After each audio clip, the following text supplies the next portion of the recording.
Alright, took the carburetor out of the carburetor cleaner this morning. Looks pretty good, and I dried it off with compressed air at low pressure. Now I'm going to reinstall some of the parts. I'm going to switch the shaft, swap out the two shafts. Decided rather than put it all back together as I originally found the carburetor and see how it runs that way and then start swapping parts out, I'm just going to go ahead and swap over what I can swap over that makes the most sense. So for starters, I'm going to pull the throttle body shaft, the throttle butterfly shaft off of the original carburetor and see if I can install it in place of this one, which has the wrong kind of bracket on it. The only difference I can see between the two shafts is that this shaft on the left here has a solid brass bottom part, and this one's got a plastic bushing on the bottom. This is the one from the original carburetor, but fits no problem, so I'm going to install it. I also want to point out there's packing and a plastic washer at the top of the shaft that I took out.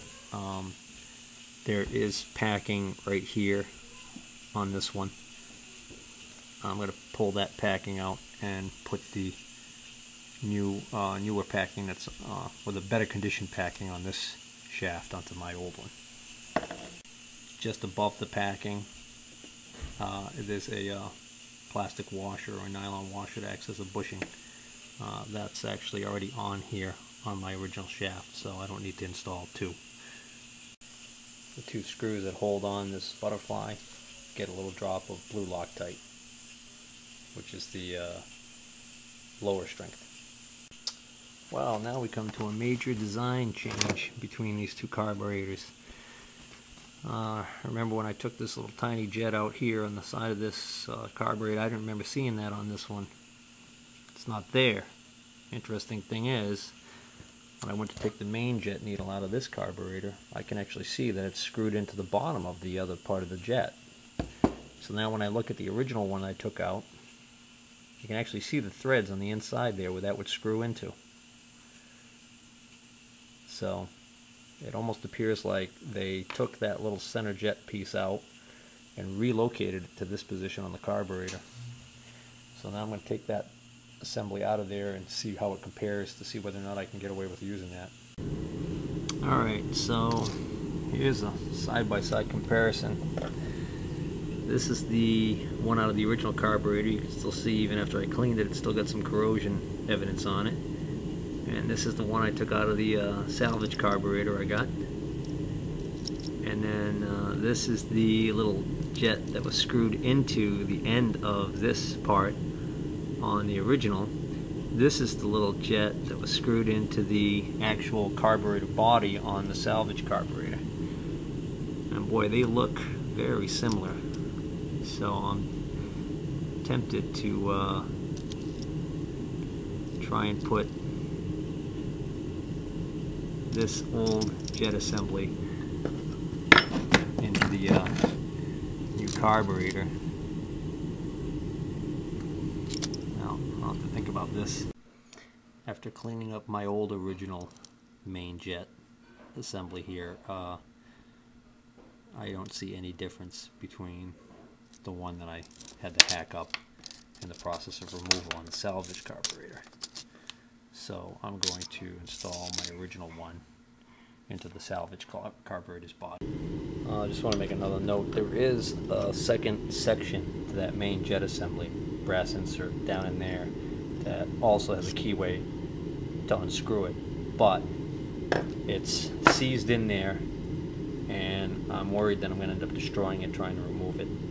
So I'm just going to have to take it on faith that the soaking in the carburetor cleaner took care of any possible blockages in that section. In reference to these two little tiny inserts, they both appear to be identical. Can't see any difference. So I'm going to take the one out of the salvage carburetor, which is in better condition, and install it right here instead of in the bottom of that assembly. Okay, so now I've got the float installed and a needle. I tested it by blowing into it, and the seat seems to be holding. And so I can put the float bowl back on. First I have to decide what I want to do here, because I could clean up this float bowl that came with the salvage carburetor, or I could try and install this bowl on this carburetor. Now the bodies look almost identical as I said, so I have reason to believe that I can put this float bowl on this carburetor body. And then looking at the nuts, they're completely different. This one has a whole other section to it. There's an O-ring. It's got a whole lot going on. This one's just a plain nut. The reason why this one is the way it is because this bowl is much deeper to accommodate the whole function of this right here. So basically what happens is, the way this one is made, the main jet is allowed to just draw fuel up through the bowl, and the way this one is made, the water has to go through this aperture right here and then through a hole that you can't see in this channel, that then allows fuel to run through this hole and come up through here and feed the main jet, effectively creating a situation where this solenoid can control the flow of fuel. So I think I'm just going to throw this bowl and regular screw on for now for my testing purposes, and if everything runs perfectly fine that way, then I'll think about changing it over. I did install the pilot screw. Needle setting is at 2 full turns out, from screwed all the way until it softly bottoms, and then 2 full turns out. I'm not going to bother putting on this little plastic cap right here that stops the limit of adjustment on there until after I've figured out where this is going to need to be adjusted. Since I've relegated this carburetor to being trashed anyways, I'm going to actually see if I can figure out how this nipple is installed into the carburetor. I'm wondering if it's a press fit. If it's a press fit, I'm probably going to end up destroying in the attempt to take it out, but at least then I'll know how it's put in there. It's a press fit. It actually almost seemed like it was unscrewing, but it was just the fact that as I turned it, it was coming out. So it's a press fit.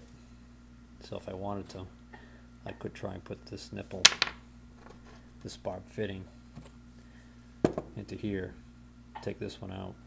The reason why I might want to do that is because right now this is facing up, and I need it to face down, or at the very least straight out like that one, so that when I route the line doesn't have a tendency to want to kink.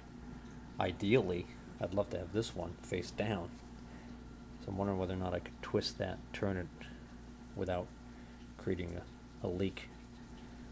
I'm going to try and turn it to see whether or not it turns without too much trouble. Okay, I was able to actually twist this, and it broke free and allowed me to spin it around and orient it facing down. So now the only question is it going to leak now because I did that? I'm just going to have to keep a close eye on that joint right there and see if I have a fuel leak. Wow, got a problem here. I went to slide the carburetor on, and what's happening is this linkage on the top here for the throttle butterfly is actually hitting this auto idle solenoid. It's almost like it's too high. So I got to take another look here and see what else is different on that carburetor body.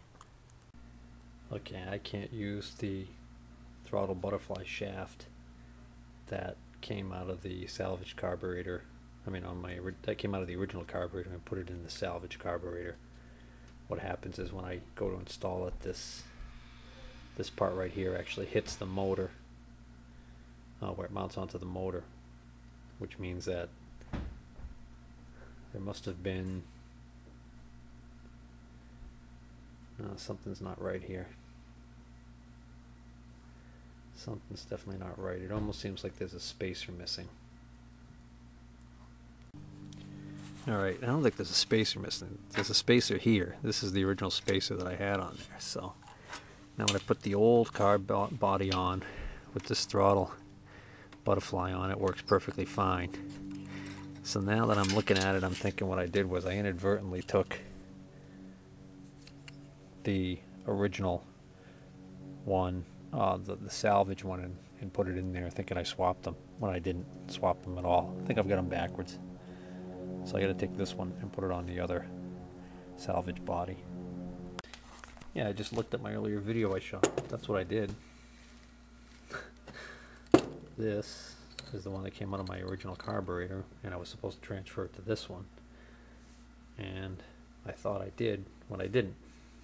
So, go figure. I got to take this apart again. Alright, finally. All is right in Whoville. Got the right part on the... I've got the right one that'll work on this engine. Now let's go see what happens. Oh yeah, one other thing while I was out there. I noticed I forgot to put this jet back in. Just right here. Screws right in that hole where my fingers point. Okay, put a new piece of fuel line in because the original one was too short. This is a larger OD, so I'm going to have to just leave the clamps off for now. I've put the fuel pickcock on. Gravity is now forcing fuel. Should be going into the bowl. So now we're going to see what happens. Starts right up. Already running a lot better. It's idling pretty good. And I had the throttle here in the high position, so when it started, after I took the choke off, it revved right up and was maintaining RPMs. Looks like it might be okay.